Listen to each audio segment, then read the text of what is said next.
Fala, galera! Olha... Isso aí. Hã? Ele voltou!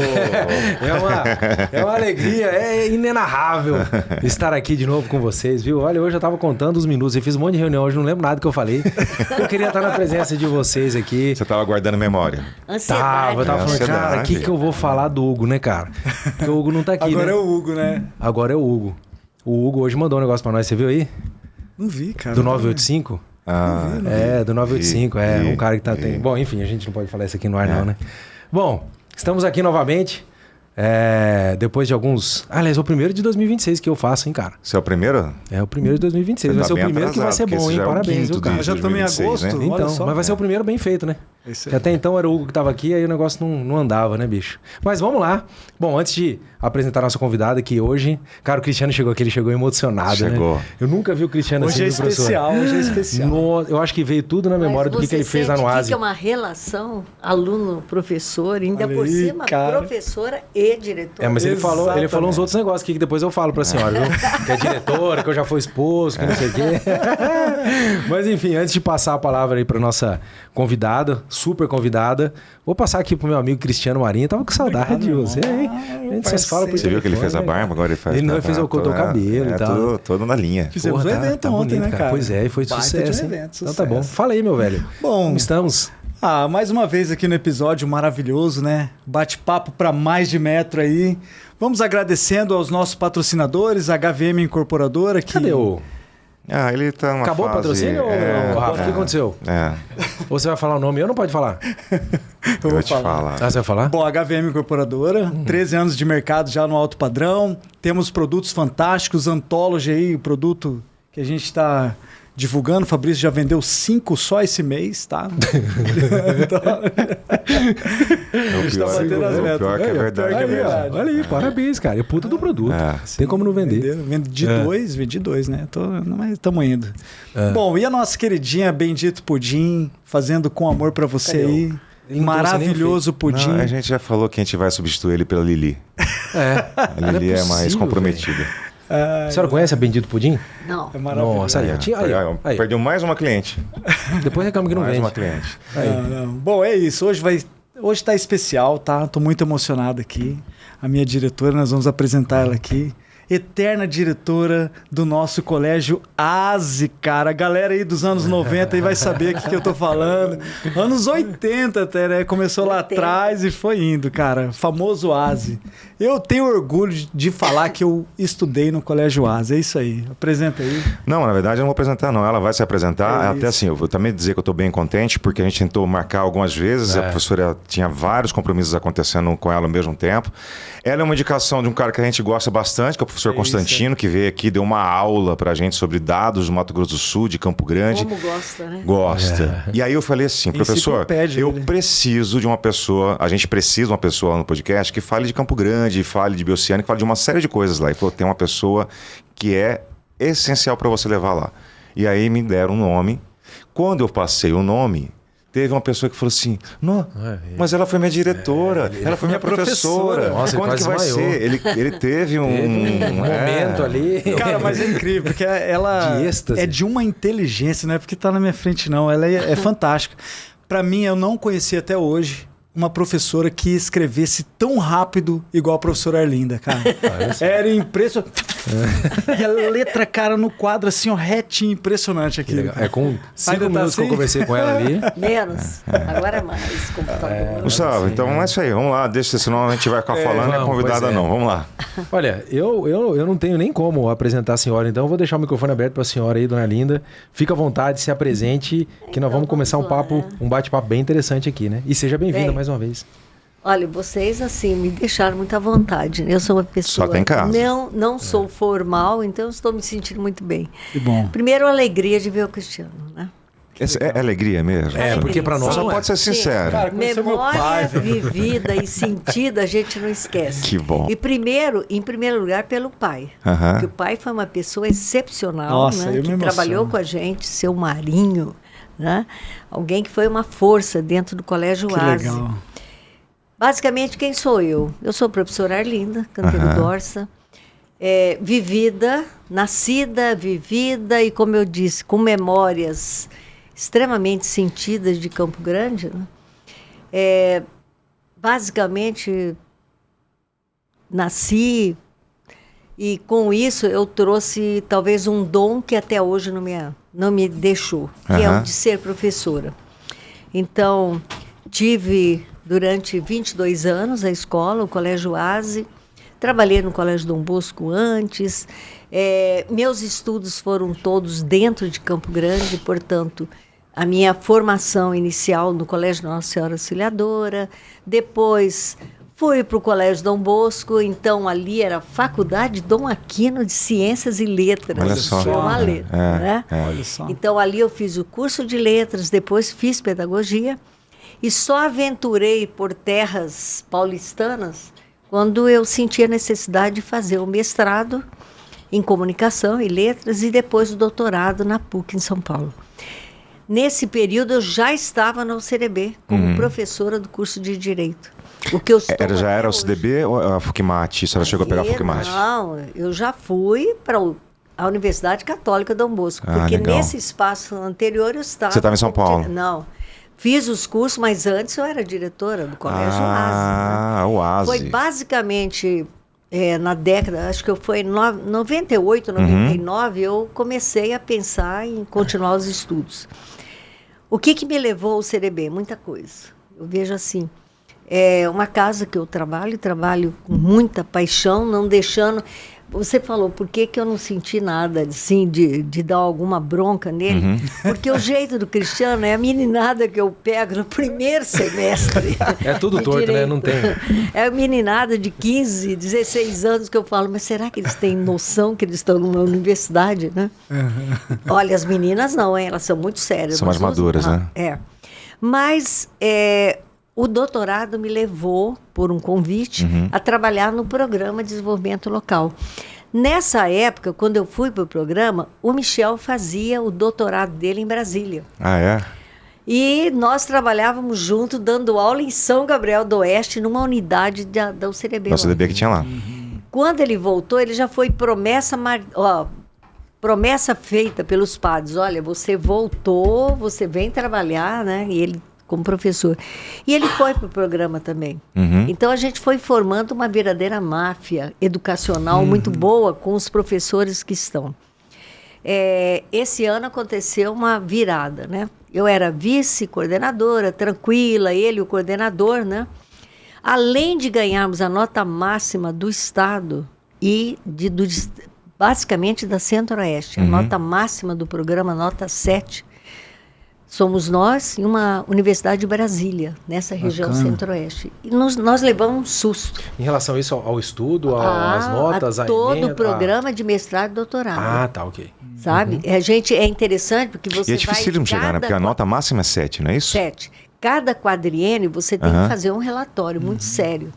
E nós éramos nota 5, que também era muito boa. Sonhávamos com a nota 6. Aí chega janeiro, o Michel me liga, olha, nós pulamos do 5 para o 7. Nossa.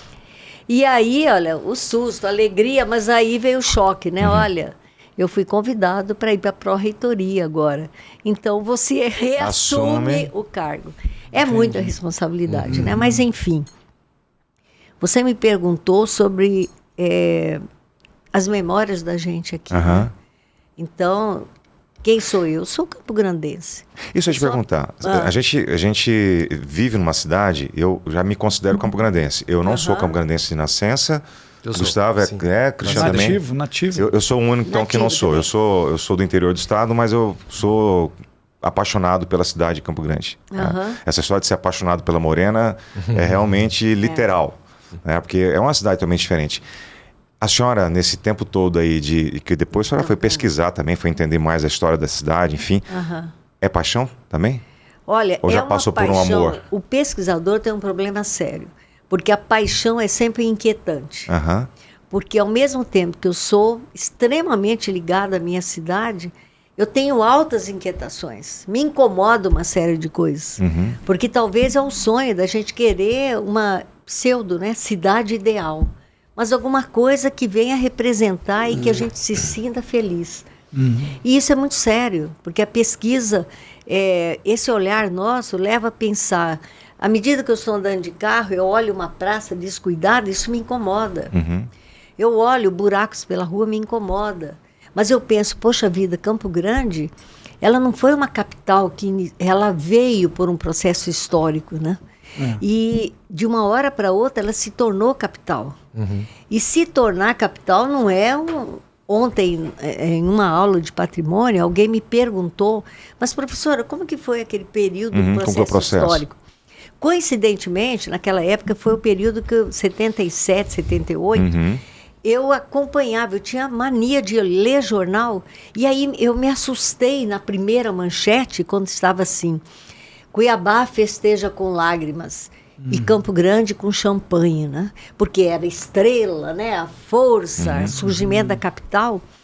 E aí, ao longo, aí, já na década de 2000, quando 99, 2000, 2001, eu fazia o doutorado em São Paulo. Eu resolvi um dia baixar lá no Correio do Estado e falar o seguinte, eu queria ver todos os jornais de 11 de outubro. E eu fiquei uma semana pesquisando. E eu olhava, os primeiros eram notícias alvissareiras. Daqui a pouco, eu falava, cadê o 11 de outubro?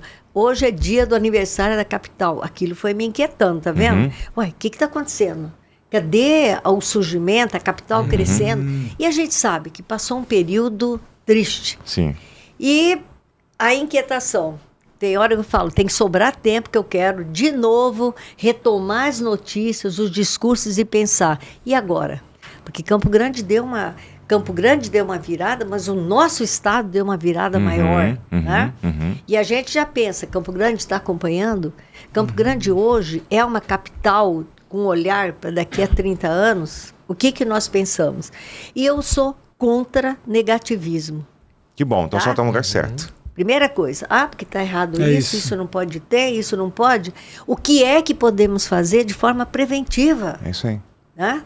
O que preventivamente nós podemos fazer pela nossa capital para que ela chegue aos 30 anos e que eu tenha a geração dos meus netos vivendo numa capital de sonhos. E o que eu acho legal de Campo Grande, que se a gente olha os grandes centros, ele foi crescendo de maneira desordenada, né? Quando de repente você olha para São Paulo, Curitiba, Belo Horizonte, por exemplo, sempre tem o Centro Velho, né? O Centro Velho, o próprio Cuiabá também é assim. Quando a gente olha Campo Grande, parece que ela foi, né, professora? Parece que foi feita para crescer mesmo. As ruas largas, você não vê bifurcação, uma vai, a outra vem. Uma cidade que foi feita de forma horizontal. Parece que foi planejada e ela não foi planejada, né? Ou foi planejada. É isso que eu queria perguntar. Se você pega as primeiras plantas que eram, e foram militares que fizeram. Eles fizeram a cidade extremamente planejada. Olha só que legal. Né? Agora, o que me encanta hoje... Que era a Avenida Marechal Hermes, né? Que depois vira Afonso Pena. Foi toda. Você olha, a cidade é bem planificada. Mas essa inquietação que hoje a gente está, por que o centro tem que ter mais movimento? O centro tem... Mas o que mais me chama a atenção de uma forma positiva, como é que os bairros hoje estão com autossustentação. Você conhece os bairros hoje, tem tudo. Verdade. Né? Uma pesquisa, olha o que me assustou. Acho que tem mais ou menos 5 anos, uma aluna minha do mestrado defendeu sobre o turismo gastronômico. E aí ela fez uma pesquisa com mais de 200 alunos de diferentes universidades para saber qual era o ponto gastronômico deles. Olha, 3% falou do centro e dos locais que nós frequentamos. Olha só. Os lugares mais procurados eram nos bairros. O meu bairro tem a melhor sorveteria, tem uma pizzaria. A gente é meio bairrista, né? A gente gosta só do bairro, né? Mas é interessante, né? A gente sente isso na venda, né? A pessoa compra um imóvel geralmente na região onde ela mora. Ou geralmente onde ela já mora. Eu moro aqui no Parque dos Poderes. Ela defende o bairro dela. E você vai do bairro, aparentemente, de cidade, né? Bairro de classe média ou não sei, eu não gosto dessas definições. Mas bairros que têm um pertencimento enorme entre eles, porque cada vez está chegando tudo, né? Sim. Então, temos coisas para mexer. Temos muito ainda a avançar, né? Deixa eu tentar traçar uma régua de tempo para a gente conhecer bem de Campo Grande. A gente tem lá o Pereira chegando lá na década, no início do século, né? E aí depois a gente fala dessa história da capital de novo, porque a senhora falou informação aí que de repente a gente vai te explanar um pouquinho mais. Por que Campo Grande? Campo Grande era um vilarejo. Pelo tamanho, mas o que nome? Não, por que as pessoas de repente entendem isso aqui como um município? Como que é a história do início de Campo Grande? Da cidade, do vilarejo, que depois vai se transformar lá, depois mais para frente. Mas o início da fundação da cidade, como que começa? Então, do início da fundação, portanto, do surgimento dos primeiros vilarejos, a cidade foi gradativamente expandindo em vilarejos e tornando... Eu acho que esse acompanhamento histórico, ele tem uma relação muito forte também, porque se aí nós já vamos pensar não nos idos de 1800, né? Mas vamos pensar já no início do século XIX, né? E começa ali também, século XX. Você começa a pensar na chegada com a estrada de ferro no oeste do Brasil. Ah, legal. Então meio que foi conseguindo. A presença forte dos japoneses aqui que vieram. Então, quando me perguntam sobre toda essa história nossa, qual é a verdadeira identidade, eu falo, pessoal, nós temos a alegria de ser uma cultura multifacetada.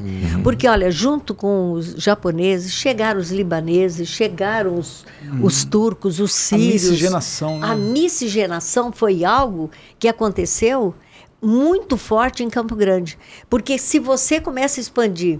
Como é que a cidade se expandiu, como é que ela cresceu, não tem uma dessas etnias que contribuíram efetivamente para o surgimento de Campo Grande. Interessante. Né? Então, é uma cidade que gradativamente foi acompanhando o seu crescimento. E aí me vem uma lembrança. De onde? Que vocês nem pensavam ainda em surgir no mundo, né? Mas década de 50. Né? Década de 50. Né? Veja bem, e pega a minha adolescência de 59 em diante, 9 anos, 10 anos, que na verdade eu vivi intensamente a década de 60, né? A coisa melhor do mundo era passear na Rua 14. Olha só. Os pais levavam as cadeiras, punham na frente. Por exemplo, a minha memória vem o Grande Gabura, a loja, né? Ali as cadeiras se colocavam e as famílias já traziam, porque elas sentavam e os filhos iam no trotuar. Aí voltava, né? Era da Afonso Pena, do Aquino. Então os pais acompanhavam o movimento. Tá demorando para lá, alguém ia lá ver o que estava acontecendo. Está ali hoje a senhora morou naquela né? região, ali no centro. Na Rio Branco. Entre a 14 e a Calógeras. Ali, peguei parte da adolescência e aí eu fui para 26 de agosto. Não, antes eu morei no prédio Ijuca da Pirama? 14. Vocês conhecem essa ou não? Não, Ijuca Pirama. Ijuca Pirama, rua Ijuca Pirama? Cândido Mariano, que é Cândido Mariano. Veja bem, eu morei na 14, como é que chama o prédio? Minha mãe fala até hoje. O mais alto dali, esqueci o nome ali, o prédio grandão. Da 14. Entre a 14 e a Rio Branco. A Dom Aquino ali. Não, o prédio ali da esquina, né? A Afonso Pena, Dona Neta? primeiro. Não. Dona Neta. Não, Dona Neta veio depois. 14, o primeiro que É o Itamaraty. eu morei lá. Aí, rapaz, eu conheço. Carnaval, Eu fiquei preso naquele elevador. Ali em cima, viu? Não blocos, curso, eu não peguei curso, os blocos, né? Aquele pessoal passava ali, a gente juntava um bando de saco de água, né? E jogava dali, né? Nessa o Dórcia já me acompanhava. É mesmo? Já estávamos namorando. Mas aí eu fui para 26 de agosto. Na 26, que depois se tornou o Colégio Oase, primeiro ali foi o restaurante Cabana do Canteiro, do meu pai. E que Ali, foi o primeiro, não ali sabia na região, dessa. foi o primeiro restaurante que trouxe o serviço self-service. Olha só. Isso E foi uma quando? cena... Em que ano? 66. 1966. Primeiro self-service aqui. Ele foi a São Paulo, viu no Viking um modelo com aquela barca enorme. Mas ele era prático e direto. Chegou, falou os cozinheiros, olha, domingo nós vamos instaurar o serviço self-service. Arrumou um microfone, acho que é mal de família, que todo mundo gosta. Arrumou o microfone, nós servíamos cerca de 500 refeições, principalmente sábado e domingo. Nossa. Campo Grande inteiro baixava no restaurante. E aí ele pegou um microfone, eu falei, que é a época, poucos tinham máquina, né, pra gente memorizar. Registrar. Aí ele falou assim, pessoal, hoje é um trabalho diferente, as crianças não pagam e vocês podem se servir à vontade e pelo preço mais barato, eu calculei o preço por pessoa. Então vocês podem comer à vontade. Qual foi o susto quando a gente olhava, a pessoa acho que achava que era para ir uma vez só e sentava. Os pratos. Fazia montanha. E eles resolveram deixar uns frangos inteiros. Teve gente que levou frango mesmo. E aí ele foi explicando, né? E eu me lembro assim que nessa altura, eu já adolescente, né? Aí trabalhando, ajudando, eu acompanhava falando, não acredito. E a minha mãe, para a época dela, era vanguardista. Minha mãe era contadora. Já Olha pensou? Só. Mulher e formada. Ela punha, quando ele começou a atender casamento e tal, ela ficava doente. Porque ele tratava, olhava, não, ó, tanto por pessoa, tá bom? Tá. Quando a mamãe punha no papel, não falou, fechava a conta. O que é isso, né? O que tinha de população? Lembra o que era mais ou menos a população de Campo Grande naquele período? Chegava a 150 mil pessoas. Nossa, por aí no máximo. Olha só. A gente conhecia todo mundo. E outra coisa, eu estudei no Colégio Nossa Senhora Auxiliadora. As famílias eram conhecidas. Quais foram os primeiros colégios do Campo Grande? Isso, boa pergunta. Tem vários. O colégio vamos colocar sempre na década, a senhora, vamos pegar a sua memória. Oswaldo Cruz, né? Aí o Auxiliadora sempre, com o Dom Bosco. Só mulheres? Hein? Auxiliadora é só mulheres. Eu peguei período. Quando eu peguei o período de troca em meninos e meninas no Dom Bosco, foi o ano em 70, 71, que eu fui dar aula no ensino médio lá. Dom Bosco também era só menino. Só menino. Só menino. Eu lembro bem, porque eu já fazia o curso de letra, da janela eu vi o primeiro dia que abriu o portão do Dom Bosco, e olha, a primeira leva que entrou eram as meninas, né? Elas estavam tomando conta, né? E você viu que isso reverteu também, que a Auxiliadora passou a isso já na década agora, 2000, 2001, que eles colocaram, né? Mas voltando, o restaurante ali, muito tempo, aí depois o papai fechou, mas o papai teve na Afonso Pena também, a Cabana do Canteiro, né? E aí, de um tempo, nós mudamos dali, passamos para a Casa da Frente, onde depois virou aquela secretaria, na 26 de agosto, e foi década de 80. Quando eu tive o prazer, logo depois de receber esta peça rara, que faz, acho que faz uns 20 anos que a gente não se vê, né? Eu por aí, de você, professor. Guri, né, Cristiano? Mas vamos lá. Pelas histórias que ele conta pra gente, eu acho que quando a senhora chegou lá no ASE, ele já estava lá esperando, tá? Cara, o ASE... Ele conta pra gente aqui histórias... A senhora comprou dele o ASE, porque pela idade dele, que ele fala que ele tem, o ASE me deu muitos amigos que até hoje... Ele era um moleque, é um guri quando foi pra lá. E o Gustavo Canteiro... Sabe o Gustavo Canteiro? Sim. O Gustavo. Você estudou com ele, O Gustavo, eu reencontrei ele na Nova House. Ele é corretor de imóveis. O Gustavo é minha ala. Gustavo, a ala Canteiro sou eu, minha irmã, o Wilson Canteiro e a irmã, a Lolita. Somos nós 4 dos pais, os irmãos. Aí tinha os primos, né? E aí vem o Alexandre Canteiro, era né? Que são todos irmãos, o Gustavo e os meninos, né? Todos estudaram. Mas em si, o colégio, né? Se colocou ali e nós fomos até 2002. E pegamos um período que para quem e trabalha com empresa escolar, sabe muito bem. Ou você vai, ou você tem regras fixas e é a coisa, ou você é bonzinho, você vai abrindo, tempo do pré-datado, que você não, né? Chegava. E fechamos, né? E passamos o prédio para frente e tal. E aí foi o período que logo eu já estava no CRB. Então aí eu comecei a viver uma outra história. Mas a história do deixa eu entender, teve o sítio do Pica-Pau. Era isso que eu não lembro. Era na Mato Grosso. Eu comecei lá como professora 6 meses. Tá. Em 6 meses eu já era sócia dali. E aí no final do ano 79 tinha a gente líder. Já pensou, calma. Vamos lá. Aí fomos para 31 com o nome de Sítio do Pica-Pau. Lá na 31. Lá no terreno que hoje é Fernando Correia. Construímos, o sócio anterior foi junto e tal. E em 90 não, em 1985, nós nos ligamos com a família Braga, do Colégio Líder. E aí perfeito. nós tínhamos aquela dobradinha boa, né? Diretoras pedagógicas, eu, Eremilce, né? Horácio, né? Grande professor. Verdade. O Carlos Alberto, Celi. Nossa, Celi. Então, é a tropa toda, que saudade. Né? A Eremilce é madrinha da minha mãe. Olha. Deixa eu só voltar um pouquinho na década de 80 e voltar lá em 77. Tá? 77 foi a Isso. divisão. Aí a senhora falou assim, de repente pra gente foi um espanto, em 77 saiu uma notícia dizendo Cuiabá chora de um lado, Campo Grande comemora de outro. Como que foi antes da virada da divisão do Estado? Como é que a cidade estava se preparando? Foi algo muito abrupto ou foi algo que vinha se discutindo há muito tempo?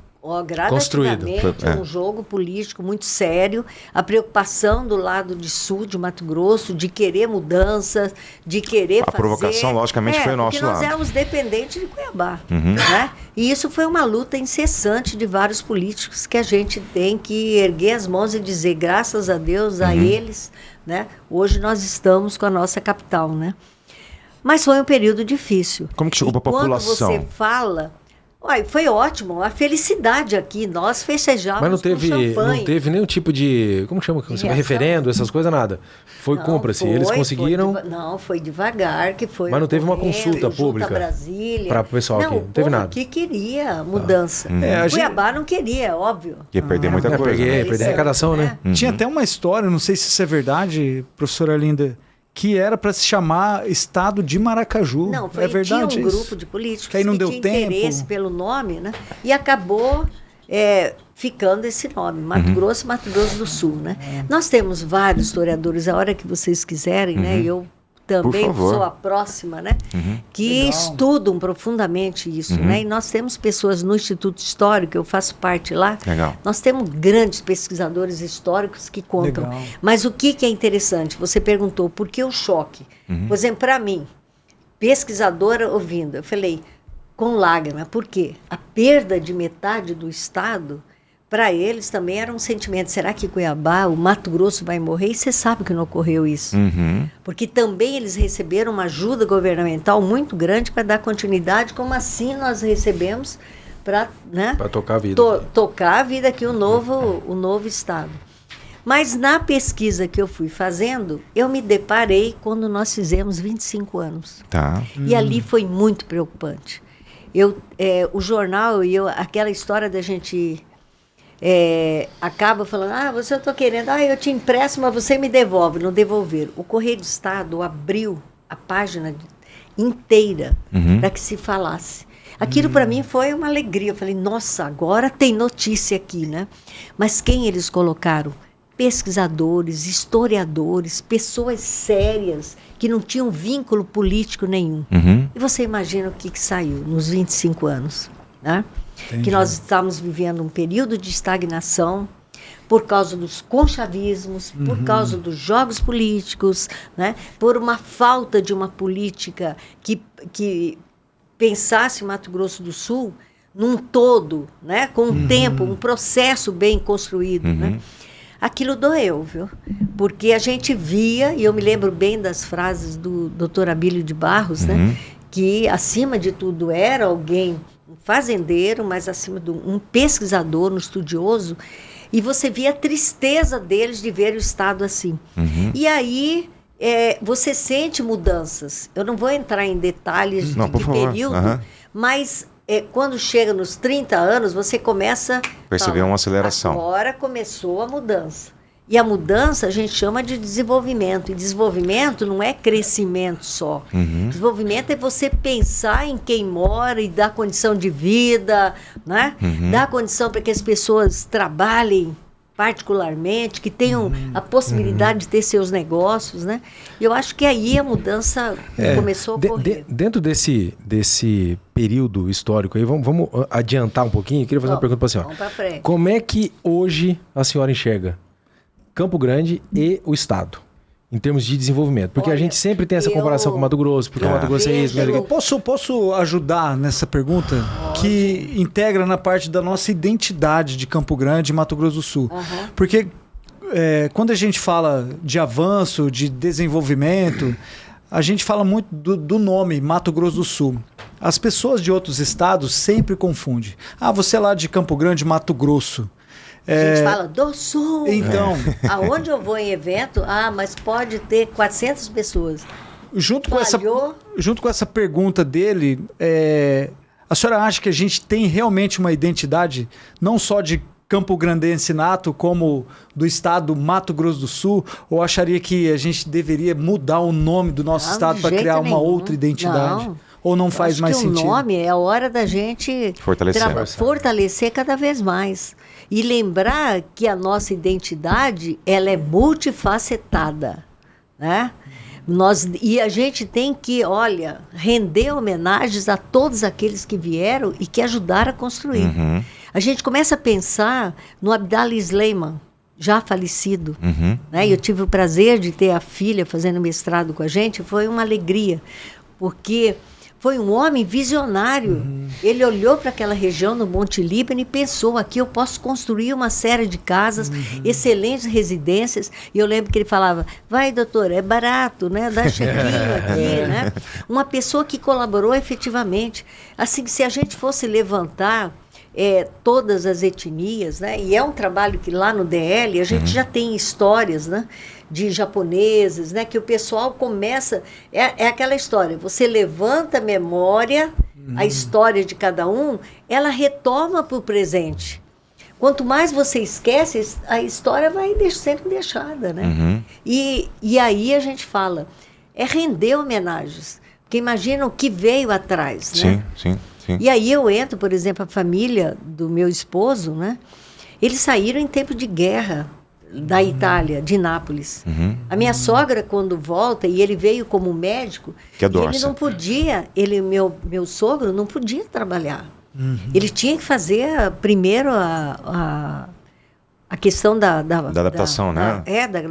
Não, exatamente, que tinha que fazer todo aquele Porque ele já era médico formado, mas ele tinha que se identificar daqui. Né? Mas ele pôde vir, ele foi parar em Miranda, turma. Ele foi trabalhar em Miranda. Aí chegou um momento que ele falou, agora eu tenho que revalidar meu diploma. Foi para São Paulo e minha sogra ficou em Campo Grande. Ali vieram nascendo, trazendo 2 filhos. Os demais nasceram aqui. E eu lembro quando ela voltou pela primeira vez, olha a questão da identidade, né? Uhum. Quando ela voltou, teve a oportunidade de voltar.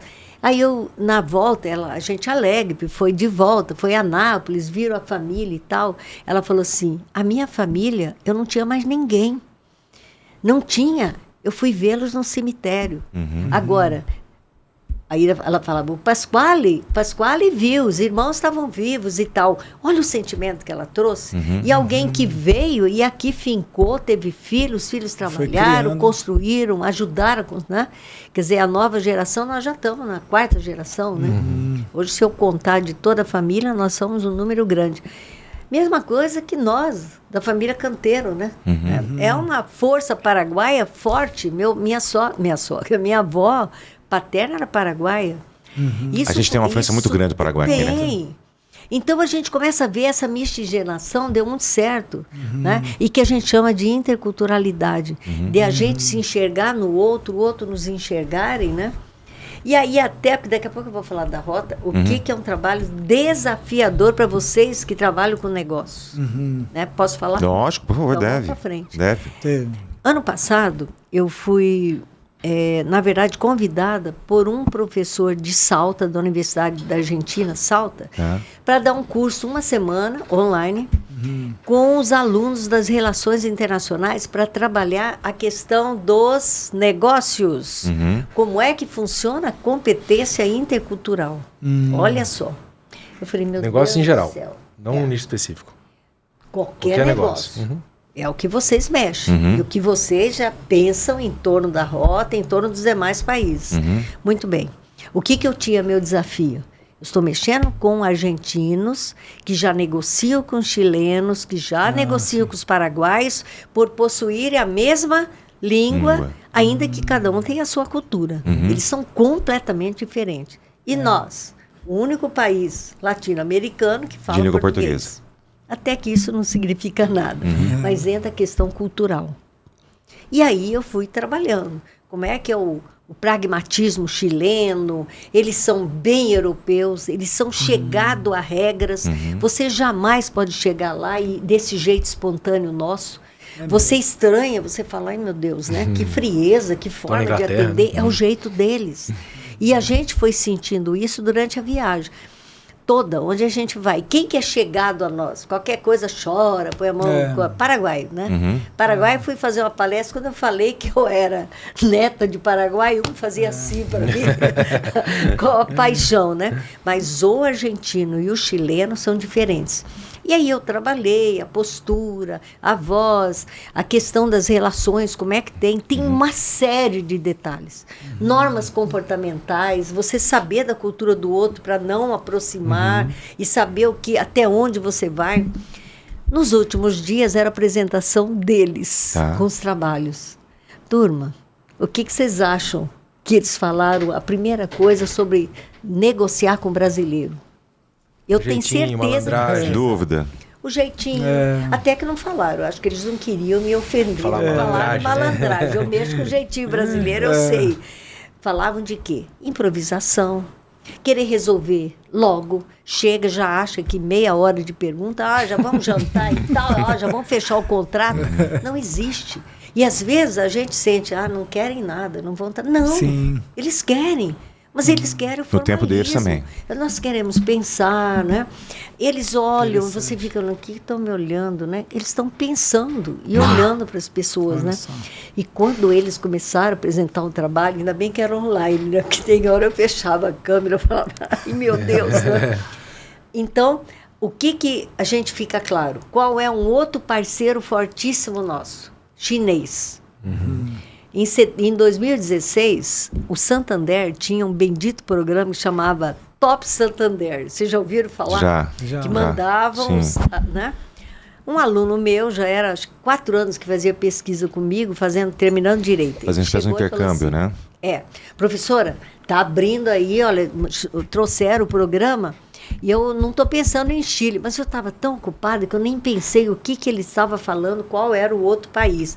Falei, vai lá, Tiago, vai, faz. A senhora corrigi tudo, devolvi, levou. Aí ele veio, professora, eu ganhei o primeiro lugar. E as relações internacionais da UCLB falou que a pessoa que tinha mais aluno de pesquisa é a senhora vai comigo. Eu falei, tá bom, onde para nós vamos? Para o Chile? Não, nós vamos para a China. Que legal. Fomos para a China. Ficamos 25 dias. Foi onde esse olhar dessas relações interculturais me chamou a atenção. Porque eu levei esse tema para trabalhar com eles e vi a diferença gritante que era nossas relações com eles, em tudo. E eu falava para os alunos lá, nós levamos 22 alunos do Brasil inteiro. De Mato Grosso do Sul, nós éramos os únicos, e era um grupo de Brasília. Olha aí, o Centro-Oeste. Era um professor de Brasília com 2 alunos, eu daqui com 2. Uma da fisioterapia e esse meu aluno, né? Muito bem. Chegamos lá, foram quase 2 semanas de aula. Eu não domino inglês, mas estudei que nem uma louca, porque eu tinha que falar inglês. Mas eu falei, e agora? Na hora que eles me perguntarem, né? Uma colega do Rio Grande do Sul era professora de inglês. Brasileiro, o que faz? Virou tradutora. Já, virou uma tradutora na hora que eu falei, eles vão perguntar, né? E aí o que eu percebi? Como eles são rituais. Nas aulas que eles traziam, uma coisa assim que me encantou, e eu falei, meu Deus, quando nós vamos viver um mundo desse? Eles programaram da década de 80, então conta aí, 80, 90, 2000. Foram 30 anos que eles programaram, pensaram, a China vai estar no topo do mundo. Eu preciso falar? Se você pegar a China 30 anos atrás, era uma miséria. Em tudo. É verdade. Você chegava ali, é o olhar ocidental, turma. A cidade respira. Tudo bem que você tem que olhar para o lado, porque tem câmera para tudo que é lado. Foi uma experiência enorme. Nós conhecemos tudo que vocês imaginam. Passamos por Xangai primeiro, um grupo ficou lá, 12, dividíamos, né? 12, nós éramos 22 professores, 12, eu fui para Pequim, né? A universidade era um sonho. A cidade universitária desse lado, você atravessava por ele já tinha uma passarela? Uma passarela. Ninguém cruza, porque aquelas ruas imensas. Do outro lado era a universidade.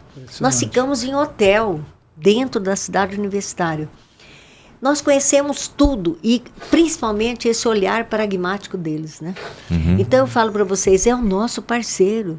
Tinha um menino da Universidade Mackenzie que ele aprendeu mandarim. Olha, todo dia ele jantava em casa chinesa. E ele chegava, é assim, assim. O que foi bom para mim, que mexo com cultura? Os colegas tinham um estranhamento enorme e eu tinha que explicar. Falava, turma, no dia que nós fomos a um restaurante, levamos os 2 mestres, essa foi divertida. Ela, a chefe do Santander, que foi a nossa coordenadora, né? Uma grandona lá. Ela deu a eles, olha, vocês escolham o restaurante que vocês querem ir. Nós andávamos pela imediação, restaurante básico, né? Mas nós tínhamos um cartão com dinheiro deles, tudo, para pagar, mas nada. Aí ela falou, olha, hoje nós vamos levá-los em homenagem. Entramos no metrô, andamos 1 hora.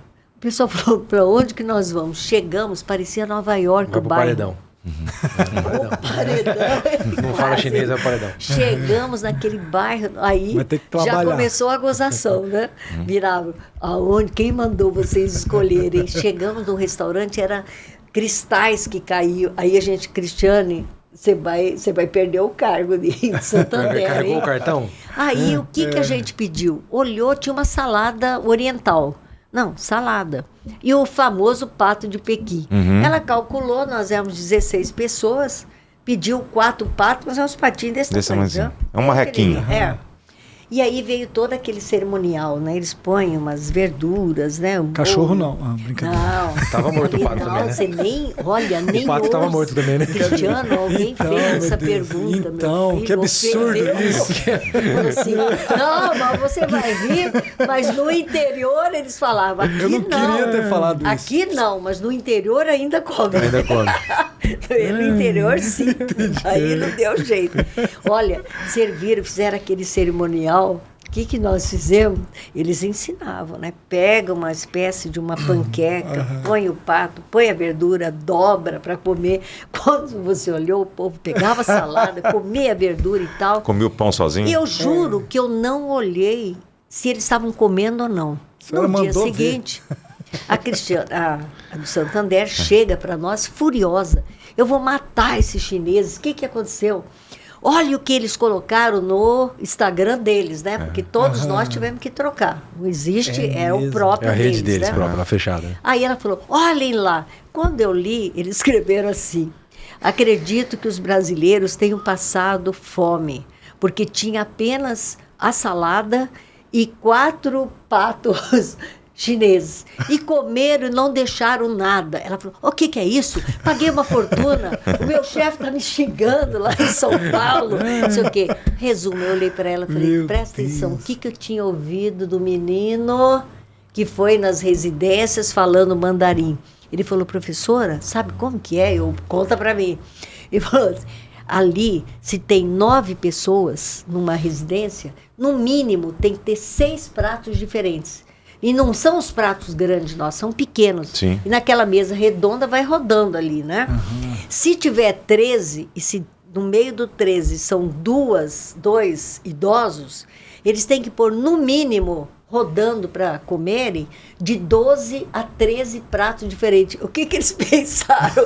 Uma salada e 4 pratos. Tudo unha de fome, né? Por isso que chinês é tudo magrinho. E ela né? respirou, eu falei, não xinga. Aí ela foi, respirou fundo, eu falei, Cristiane, vamos preparar, você vai chegar e vai contar como é a nossa cultura. Isso. Ele falou assim, e outra coisa, professora, é chique e é cultural sobrar comida, é sinal que estão satisfeitos. Mas você vê, é um país que significou? Que é um país que assim, que é difícil ter abundância, né? Então, aqui tem muita abundância, a gente erroneamente não se incomoda mais de pessoas jogar fora comida e tudo mais, né? Isso. Lá como veio, né, historicamente com uma fome absurda, existe essa... porque você tinha... Então. Tem que sobrar. Exato, você come pouco e sobra ainda. Isso, o que o Gustavo está colocando assim, você vem num país onde você tinha uma população já que era muito grande, mas que passou por um período de fome até por falta de opções de comida, né? Por isso que a gente brinca a história hoje. Do cachorro, do inseto e tal, porque você não tinha opção. Não, eles passaram por as feiras, comeram todos os insetos possíveis, viu? A moçada. Professora, a senhora está sendo a primeira pessoa que está aqui falando da Bioceânica de um outro viés que normalmente a gente vem falando. Uma outra ótica. A gente vem falando muito de bioceânica como negócio falando de distâncias. A distância vai economizar 17 dias, custos e tal.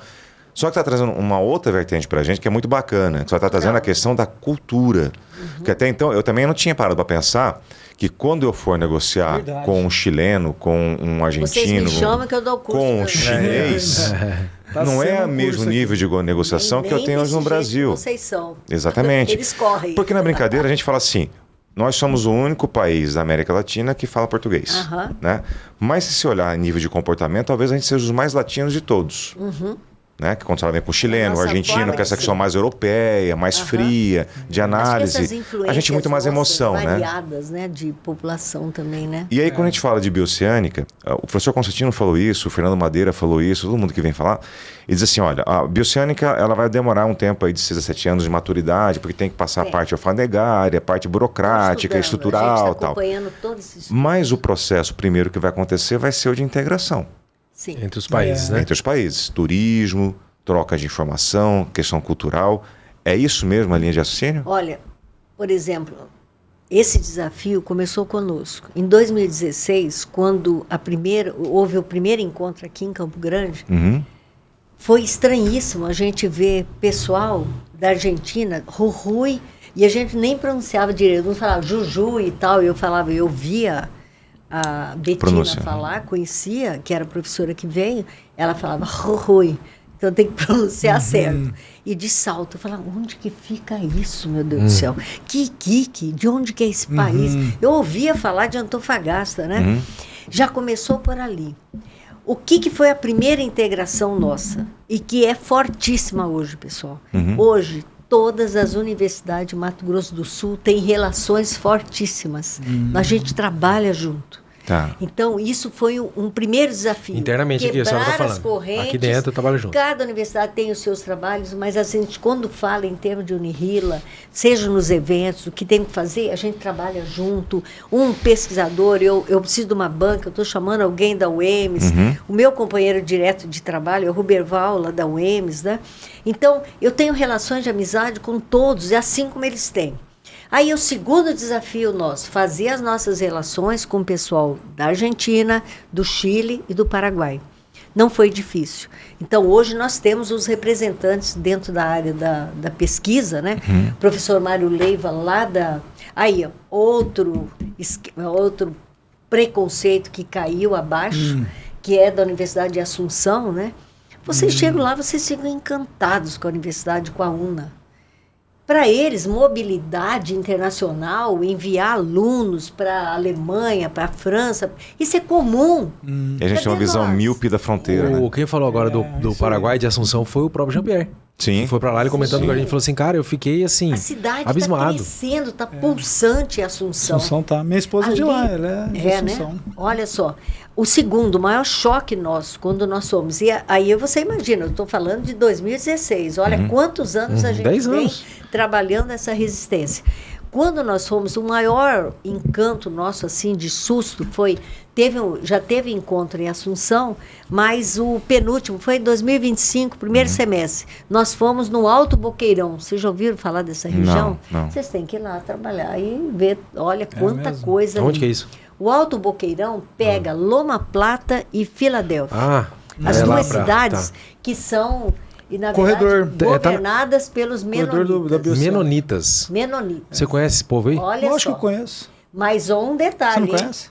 Não são... Eles usam... Não. Aí, você está falando daqueles radicais falar. de outros lugares. Verdade. Ali é modernidade. Eu estou falando que ele não sabe, cara. Faz hora. Desde a outra vez que ele falou... Ele tá balançando a cabeça, não cara, aqui só olhando. Ele é melonita. Você conhece esse cara que faz isso. Grupo religioso é tido como seita por muitas religiões, que eles...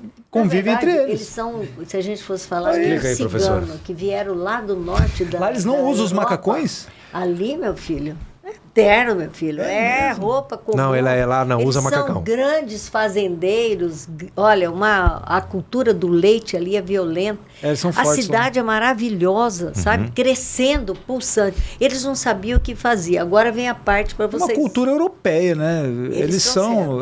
Então... como é que é governada? Cooperativa. A gente fala, por que as cooperativas muitas vezes aqui não dão conta? Porque no primeiro ano que tem a cooperativa já quer ter lucro direto e, não está dando lucro, saio. O que acontece lá? O shopping maior são menonitas responsáveis por ali. Os restaurantes que existem na cidade, tem menonita, todos. Os restaurantes, onde você vai, hotéis, tudo é governado e é a cooperativa que funciona. Aí o que a gente ali no dia do encontro que foi lá, foi bem na divisa, porque é bem pertinho, Loma Plata e era um centro enorme, que nem os nossos centros a nossa exposição, né, eles tinham, né? Todo dia nós o nosso almoço era carne de primeiríssima qualidade. Nossa. Segunda coisa, apareceram os indígenas lá. Todos com a caminhonetona na esquina e tal. A pessoa que tomou, acho que fez todo o cerimonial, falou, pois nós temos aqui o fulano de tal e tal, hoje ele tem a fazenda tal, a fazenda, eles estão dentro do padrão, né? E aí você começa, o povo chorar, o que vai ser quando passar a rota, não sei o quê, né? Ali eles estão se preparando, mas se preparando para valer. O que a professora está falando, assim, a gente estava conversando aqui nos bastidores, né? São os negativistas. Né? Mas e a rota vai acabar com a cultura dos menonitas, vai acabar com os indígenas, o passarinho vai morrer porque vai bater no prédio. Mas aí que você entra, por exemplo, a gente tem trabalhos agora, porque nós temos um convênio com a Escola Gov.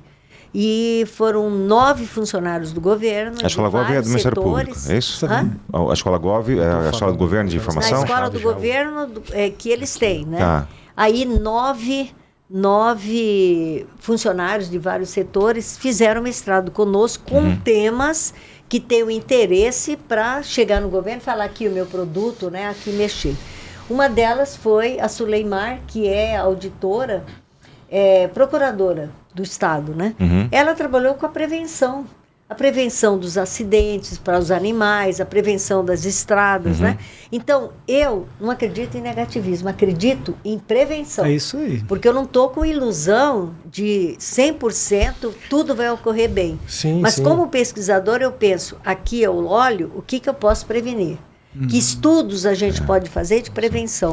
Professor, isso tem que ser o olhar de todos, meu Deus. Não adianta você queixar. Porque o negacionista hoje ele é muito raso, esse é o problema. Ele vai até a página 2, né? É isso. Porque até a gente tá falando isso, né? Mas e o indígena? Aí a professora perguntou, mas você foi lá? Não.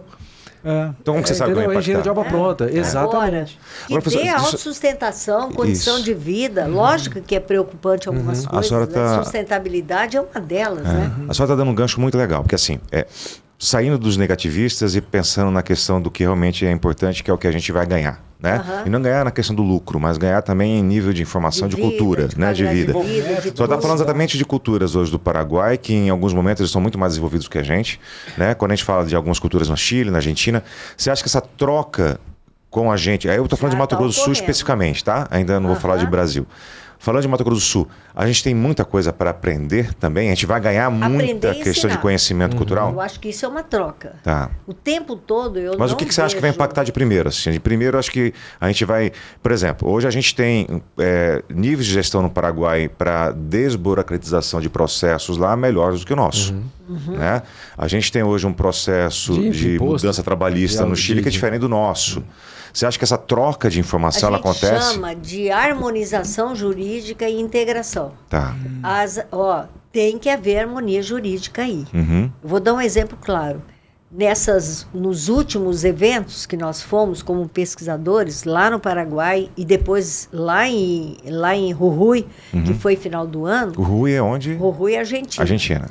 Então, nós fomos com o ônibus do governo, patrocinado pela CDESC, junto ao governo, patrocinando. E o nosso mentor maior, o professor, o doutor Ricardo Sena, né, ele é pesquisador. Então, ele tem o olhar ali, mas confiou na equipe que ele convidou, né? Nós éramos 35 pesquisadores. Na ida, eu não fui quando ocorreram alguns problemas. Aonde, o que eu vou falar, vocês conhecem que ocorre.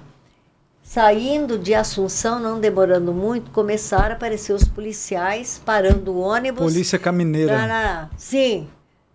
né, ajuda e tal. E eles tiveram que ir firme, né, ali até... Aí tinha um intérprete no meio, o professor Fábio, lá do INSTED, né, fala fluentemente, ele virou o embaixador. Né? Quando ele viu que a coisa estava ficando séria, ele falou, então me dê uma nota fiscal que eu vou apresentar, pedir para o meu governo dinheiro, né, para pagar, né? Aí acabou, passou. Chegou na Argentina, corajoso, hein? acabou. De nota fiscal pro caminhoneiro. Nós tínhamos gente do governo dentro do ônibus. Mas isso diminuiu muito hoje. Desrespeito mesmo. Quando chegou na fronteira com a Argentina, tranquilo, acabou, passagem, ali a seriedade. Na volta, eles negociaram lá com os paraguaios que estavam, né, com o governo. Quando nós chegamos na fronteira da Argentina, na volta, aí eu já estava no ônibus, que nessa altura eu estava num congresso no Rio, eu peguei direto, né, de voo. Aí já tínhamos 2 batedores que iam na frente do ônibus. Vocês acham que isso precisa? Isso é um problema a ser resolvido. E a gente sente o quanto o governo paraguaio, ele está imbuído no negócio. A parte da segurança, ele está com um trabalho muito efetivo com a nossa polícia militar aqui. Mas se a gente for falar de segurança, se a gente for falar de questão do Paraguai, a gente tem a fronteira nossa aqui também, que é super perigosa. Como é que está essa questão da alfândega hoje na rota? Olha, por enquanto, assim, não tá. Cada encontro, isso que eu quero explicar para vocês, cada fórum internacional, o próximo vai ser IKIC, tem várias mesas. E uma das mesas é da segurança, logística, obras públicas, os governadores e tal, né? Então, você vê como é difícil, né? Porque eles têm que estudar junto o que pode fazer de harmonização, né? E esse problema é sério, porque eu sou... na verdade, eu não me sinto em condição de explicar todo esse processo alfandegário. Só para a gente ter uma ideia. A gente só tira ideia que é um dos mais complexos, porque aqui a gente tem todo o setor de transporte, né? Que está trabalhando firme e que foi, na verdade, né? Um dos pioneiros a trabalhar, né, de levar os caminhões e tal, eles estão trabalhando efetivamente com os grupos. E aí entram muitas empresas, né, que estão buscando formas de como passar com mercadorias, né? Eu acredito que assim, não tem como não ter um ajuste alfandegário, né? Vai ter que ter. Porque senão todo o tempo que você ganharia com a rota, você perde com burocracia na alfândega. E aí perde, né? Porque se nós temos ganhando aí quase 1.000 quilômetros a menos, se cada burocracia ocorrer, né? E, professora Linda, assim, a gente falou da nossa identidade, falamos da nossa cultura e a gente sabe que isso vai impactar na nossa cidade, né? O professor Michel Constantino, ele levantou um dado que nos próximos 10 anos, a gente fala muito isso nos nossos eventos, nas apresentações de um produto que a gente está lançando, que é um condomínio logístico empresarial aqui em Campo Grande, né? Coisa que não tinha aqui, a BR-Log está trazendo para cá. E assim, a gente sabe que o impacto cultural, ele traz alguns ônus. Alguns ônus que pode impactar na nossa sociedade. O professor Michel Constantino levantou um dado que nos próximos 10 anos, Campo Grande vai crescer até 1.300.000 habitantes. Isso é uma projeção, né? Uma projeção. Claro que isso depende de vários fatores, né? A gente sabe que temos aqui o impulsionamento da expansão do agro, novos solos empresariais vindo. Então, assim, em termos cultural para Campo Grande, a senhora passou por várias fases, né, da nossa capital, desde lá atrás, quando era apenas o interior de Mato Grosso. Sim. Aí virou Mato Grosso do Sul e se tornou uma capital que hoje é pujante em vários setores, né? Aonde que impacta isso para os próximos anos, questão da rota bioceânica, na nossa cultura mesmo, com novos povos vindo para cá, empresas e tal? Estamos falando de migrações, né? Migrações, está ocorrendo direto. O que a senhora acha disso? Por exemplo, essa chegada já abrupta, né? Porque cada vez estão recebendo.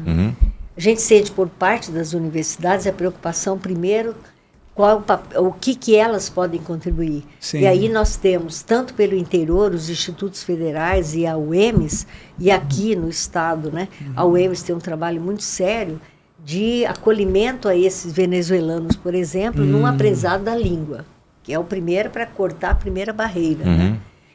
Então, nós estamos recebendo mão de obra.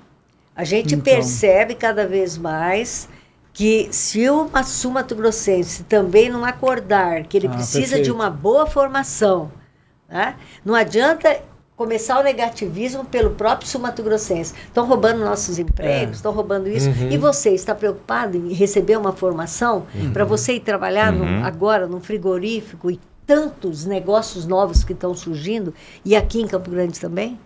A gente e até abrir um corredor, né, da gente para lá também. Comodismo, né? Um comodismo que a gente vê, né? Se estamos preparados mesmo ou não para isso. Então, eu vejo assim, tem, né? olha, preparados não. Existe, Você né? sabe que brasileiro tem uma coisa também, tem que esperar o problema ocorrer para pensar como é que vai, né? Mas o que é algo extremamente importante? Que projetos que estão dando certo precisa ter continuidade política. Independente de quem esteja. E o que ocorre? Não tem quebra. Numa cidade do interior, não falo o nome, mas foi o maior susto. Eu fui fazer uma palestra lá e conversa com o pessoal. Eu falei, mas poxa, eu já tinha um projeto interessante disso. Quando nós recebemos a prefeitura, estava em branco os computadores. Isso é comum. Isso é uma vergonha para uma cidade. Né? Foi na Corumbá, a terra do Fabrício. Mas não é verdade? Poxa embora, vida, você não respeita. A gente não dá continuidade. É isso. Você é o vaidosismo, é a necessidade, é o ego, esse jogo de briga, de coisa. Isso. Quando você vê, poxa, quanta coisa. Agora, o governo estadual agora está deixando muito em forma de leis. Isso. Eu quero ver. MS Ativa é um deles. O Fernando Madeira estava falando exatamente sobre isso. Ele falou assim, esses tipos de política é uma política pública, não é uma política política. Se é ela é pública, exatamente. Exato. Né? Então tem que combinar. Agora, assim, a gente não pode deixar de falar de um assunto que a gente está falando aqui de mudança de cultura, está falando de preparação, de estruturação, e aí a gente fala muito do que a gente, das pessoas ativas agora, né? Eu sei que você está desenvolvendo um projeto de pessoas que já estão saindo da atividade e estão procurando continuar a atividade, mas de uma forma mais salutar e falando de mudanças de espaços, que ele está falando da terceira. Então, como que é? Não é mais terceira idade. Né? Note. Eu ouvi falar isso aí, fiquei com vergonha de perguntar o que era, mas é que eu pergunto. De 60 a mais e tal, inventaram. Agora não me fala o nome em inglês, que eu gostei da palavra. Note é uma sigla em inglês? Note. É, uma sigla que dá... A gente vai ter que pesquisar isso aí. Tem que olhar na internet ali, em inglês, o que é. Mas em resumo, eles estavam trocando, 60 a mais. Né? Tá. Mas você vê que ainda... Até porque 60 a mais antigamente era uma idade velha, hoje não é mais. Não é mais. Então, hoje, daqui a pouco a gente vai falar de 80 a mais. Só para vocês terem ideia, no nosso programa, as pessoas que têm toda a fundamentação histórica ali, eu sou a jovem no meio. Nós temos 2 professores com 80, na casa dos 80 anos. E a professora tá com 1000 por hora anos. Trabalhando. É vontade, né? Então, veja bem. Mas hoje, mais do que nunca, essa galera está produzindo. Essa geração produz, é independente. Na verdade, muitas vezes, ela ajuda profundamente a família, né? E são todos, porque a preocupação é igual, não independe da classe econômica, né? A gente está sempre na ativa, né? Então, você vê uma classe... Eu vejo, tem hora lá no CB, o óleo, né? Aí eu brinco com os alunos do primeiro semestre, falo, vocês têm o privilégio de ter um casal com 53 anos de casado dando aula para vocês. E tem vezes que assim, entra um, né? Ele sai, eu entro, né? A gente brinca, né? Mas em resumo, nós temos uma população muito grande. Essa população precisa de uma cidade, em primeiro lugar, com acolhimento, com mais acolhimento, com ruas bem calçadas, sem buracos, com acessibilidade boa, com praças interessantes. E aí, como campograndense, eu falo, eu choro pelas praças. E eu choro, não é só da gente cobrar a questão política. A população também. Sim. População. Falta preservar, base cultural, educação, de preservação, respeito. de respeito. Por que outra cidade você chega, tem vasos de flores e tal, e a gente não pode pôr nenhuma planta que a própria população coloca, né? As pessoas falam, né? O Campo Grandense, quando eu vou lá, não cumprimento e tal. Mas assim... Mas é verdade. Mas, cara, ó, veja bem. Não, calma aí. Mas é verdade. Eu sou Campo Grande, eu amo demais a minha cidade, eu defendo muito. Eu sou Campo Grandense nato. Eu também. O Campo Grandense, a senhora me corrija se eu estiver errado, tá? Eu corrijo também. Se você vira amigo do Campo Grandense, meu irmão, ele vai com você até a morte. Vai. Demora uns 32 anos, mas ele vai com você até a morte. E nunca mais fala que é Mato Grosso aqui. É Mato Grosso do Sul. Que isso fique claro. Ele tá falando pra alguém, ele tá bravo. Essa questão a gente até estourou o tempo já, né? Conversa tá tão boa que estourou o tempo. Vamos seguir. Vamos seguir. Quando a gente tava falando agora também nos bastidores ali, que eu comentei que ontem eu falei isso lá, né? No evento que a gente fez. A gente, acho que não o campograndense, o campograndense um pouco mais, mas o brasileiro. A gente espera acontecer, o que a senhora acabou de falar aí. Eu espero acontecer para depois tomar atitude. Isso. É terrível isso. Fica esperando, não aconteceu ainda. Você vê gente que não acredita que vai ter rota. Tá lá, falta 100 metros e o povo não vai. Você espera te dar passagem e não deixa. Exatamente. Aí, a gente tá falando dessa questão do senior living. Né? E a gente tá dentro da incorporação. Pergunta se alguma empresa... Bom... Primeiro, faz sentido ou não? A população está envelhecendo, tem público para isso. Tudo mais. A gente está dentro de incorporadora. Eu não conheço nenhuma incorporadora aqui que esteja trabalhando algum projeto... De forma agora, né? Prática, agora, efetiva. Nesse sentido. Trabalhando básico, o mais do mesmo. É loteamento, é condomínio, não sei o que lá. E aí a gente sabe que tem uma empresa de fora vindo... De fora que eu digo, de fora do estado, vindo com essa proposta para cá. Você quer ver a resposta? Pode falar. Nem fiz a pergunta, mas a senhora já sabe o que eu vou perguntar. É uma coisa que preocupa. Muitas vezes, o campograndense, o santo de casa, para ele, não faz milagre, tem que ser o de fora. Isso, eu respeito os que vêm, mas eu falo, e aquele que está aqui, que morou, que nasceu, que chegou, já se sente um campograndense? Por que muitas vezes o trabalho dele não é percebido? Sim. Basta chegar, eu não sei o que acontece. Mas faz sentido, essa empresa que está vindo para cá, faz sentido ela investir nesse público para Campo Grande? Já está no momento? Que faz sentido, faz. Muito. A senhora comentou de um hotel que a senhora foi na Argentina agora que a senhora falou? Bom, curioso, né? Eu vou pedir para a senhora encostar só um pouquinho mais no microfone. Na Argentina, essa história é boa. Eu olhando da janela do hotel, eu vi um prédio inteiro. Aí eu olhei, aí chamei o Dorce e falei, vem cá, é meu olhar, mas eu só estou vendo gente idosa aqui. Ele falou assim, é porque você não olhou para o andar de cima, nós estávamos bem alto. Eu falei, como assim? Era um prédio. Quando eu olhei, um prédio. Era uma sala imensa e tinha uma série de idosos, né? Tinha um jogo do Corinthians passando ainda por cima, naquela terra. Foi o dia que o Corinthians ganhou do Vasco, não foi? Assim, eu vou comprar um pão e já volto. Ele falou, eu já conheço onde você vai. Ela não deu outra, né? Eu comprei um pão, né? Mas eu atravessei gastando um portunhol, peguei na portaria. Eu falei, esse prédio, o quê? Um clube? Um hotel? Não, são residência de los idosos, né? E aí eu comecei a perguntar. Olha que legal. Não era de residência fixa, eles não eram donos. Era eles um hotel. É tipo um flat voltado para idosos. Locavam o local. Eles tinham todos ali, tinha assistência médica, tinha sala de fisioterapia, olha, tinha sala. Mas eu sentei. Daqui a pouco eu olho para a janela, o Dorce olhando, fez assim. E eu lá na porta, eu anotando. Eu falei, meu Deus. Já pegando informação. Pesquisando já. Por que nós não temos um local desse? Né?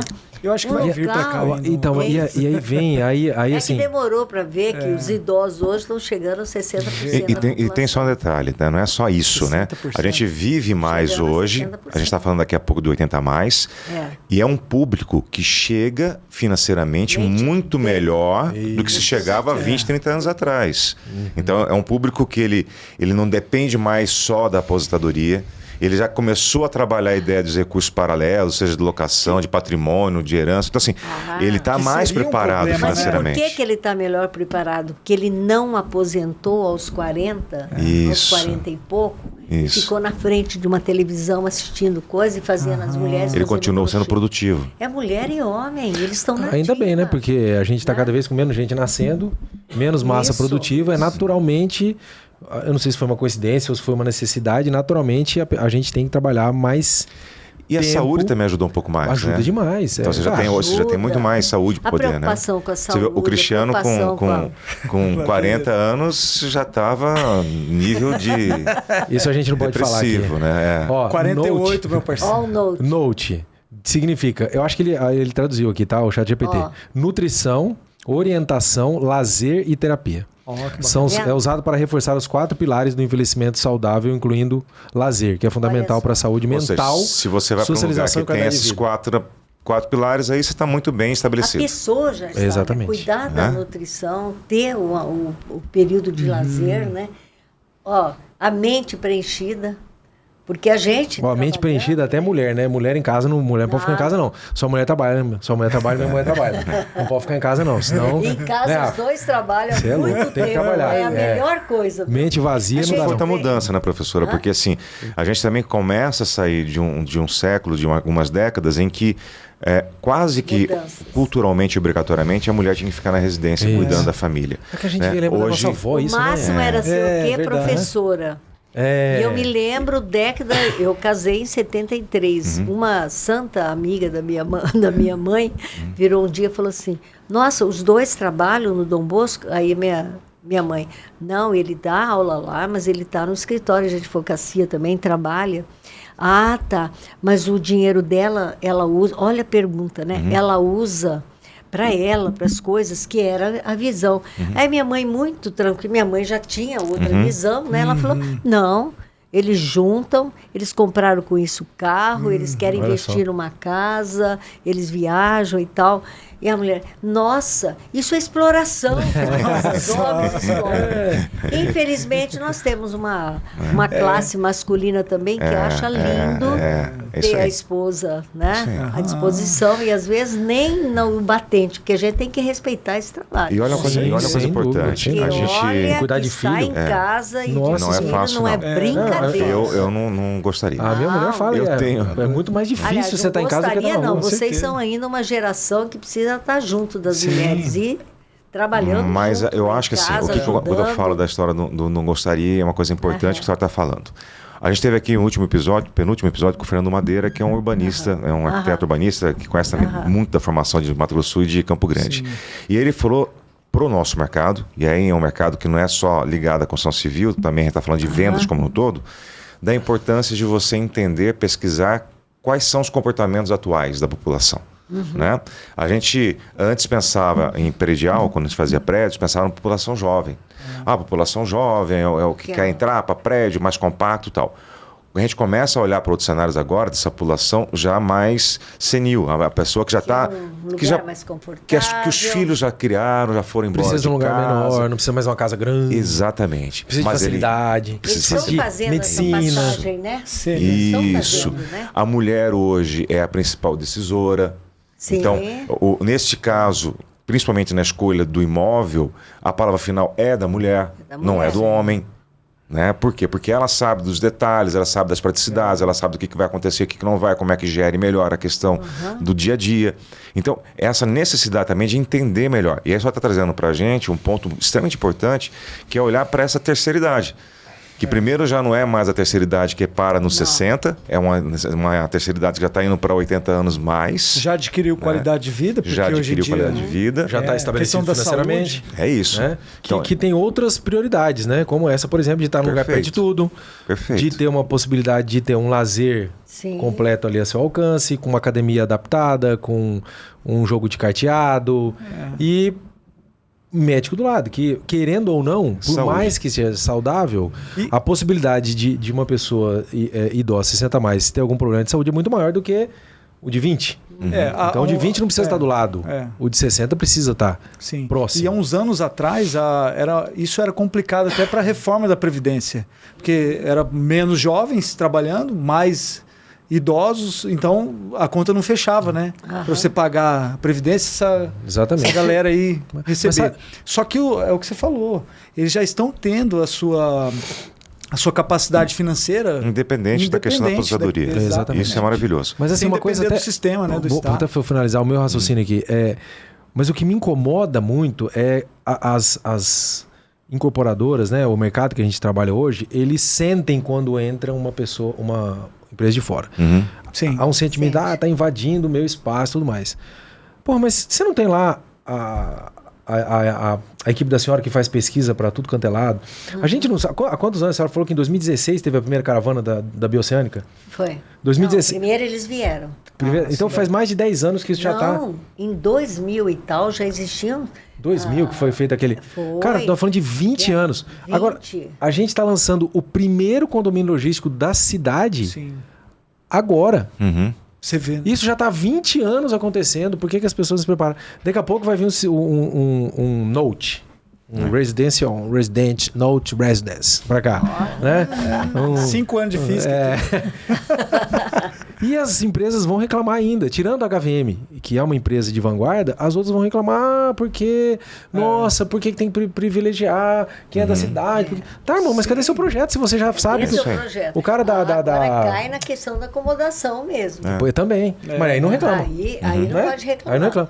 O cara lá da... Esqueci o nome da Vitacom lá, o Alexandre, alguma coisa lá. Cara, ele tá falando disso, a gente que tá no Instagram, ele tá falando disso há 5 anos. Há 5 anos ele fala isso, cara. Ele tá dando a dica, ó. Porra, tá com dúvida? Vamos lá. Chegando, Você não consegue fazer uma pesquisa pra gente entender como é que tá esse mercado? Pô, vocês vão entregar a pesquisa, tá tudo pronto, por que não faz? Exatamente. Ô, pessoas, eu queria ficar falando a tarde inteira, a noite inteira, mas a gente já extrapolou bastante aí o tempo, porque tem assuntos diversos, tem assuntos inteligentes, assuntos que a gente gosta de falar. A gente navegou aí desde Campo Grande, Olha, a rota oceânica, a terceira vez que eu vejo ele, a hora que eu falei do tempo, ele falou, não segue aí. Porque ele, a hora que chega nos 60, ele fica agoniado, ele começa a mexer, aí mexe no óculos, aí mexe não sei o que, joga. Aí fala o Rafa, aqui ele falou pra eu falar, não, pode ir. O balizador do tempo. Que bom, parabéns. Mas os assuntos estavam bem gostosos.